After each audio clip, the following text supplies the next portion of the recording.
সত্যিকারে এটার অর্থ হলো আমি একটা কোচকে আজকে 3 বছর 3.5 বছর লালন পালন করছি। আমি হিউজ টাকা স্যালারি দিচ্ছি। হুট করে সে আসে, হুট করে চলে যায়। একটা লিগের খেলা দেখে না, তার পুরা স্টাফ যারা আছে তারাই একই অবস্থা।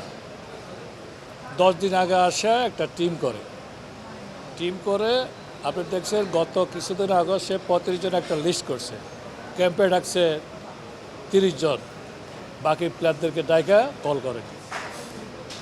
সো আপনি যখন কল করেন তখন আপনি তাদের খেলা দেখে তাদের ওয়ার্ম আপ দেখেন, প্র্যাকটিস দেখে তাদেরকে বাদ দেন। আপনি তো একটা ন্যাশনাল টিমের প্লেয়ারকে কল করে বাদ দিতে পারেন না, আপনার কোনো যোগ্যতা নেই। 3 বছর আপনার থেকে কোনো আউটপুট নেই। আপনি ক্লোজ ডোর প্র্যাকটিস করেন, কাউকে ঢুকতে দেন না, কিন্তু আপনি দিনের শেষে রেজাল্ট কী? আমি এত টাকা স্যালারি দিয়ে আপনাকে রাখছি, আমার গায়ে লাগে, আমার দুঃখ আছে, আমি দেশপ্রেমিক, আমি মানুষের পক্ষে আছি। এই জন্য আমি এই পুরা স্টাফের পরিবর্তন চাচ্ছি এবং নতুন করে আমি কোচ আনতে চাচ্ছি এবং আমি যে স্যালারি দিচ্ছি এই স্যালারিতে আমি কোচ এনে আমি ন্যাশনাল টিমকে আরও ভালোভাবে সাজিয়ে একটা রেজাল্টের আশায় বসে আছি। এই জন্য আমি আমার দেশপ্রেম আছে বিদায় এই দেশের 18 কোটি মানুষ কোচের বিরুদ্ধে, আমিও তাদের সাথে একমত, যার প্রেক্ষাপটে আমি আমার মতভেদ প্রকাশ করেছি।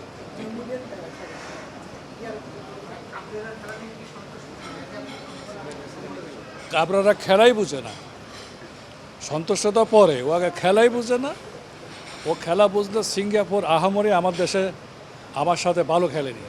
যেহেতু আপনারা জানেন এটা একটা বৃষ্টির মাঠ ছিল, এখানে তারা সিঙ্গাপুরের খেলার কোনো মাঠ না, সেখানে আমি রেজাল্ট নিয়ে আসতে পারিনি তার টেকনিক্যাল এবং চেঞ্জিংয়ের বিষয়ে, এবং তার মাথার মধ্যে ওই জ্ঞানটুকু না কোন পজিশনে কীভাবে খেললে আমার রেজাল্ট আসবে তার সে জ্ঞানটুকু নাই। সে টোটালি একটা অ্যাবনর্মাল।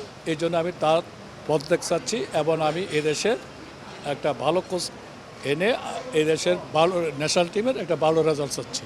ভাই, যেহেতু সামনে একটা গ্যাপ, অক্টোবরের একটা উইন্ডো, 3 মাসের গ্যাপ, এটা কি পারফেক্ট টাইম একটা ভালো কোচ খুঁজে বের করার? Definitely perfect time.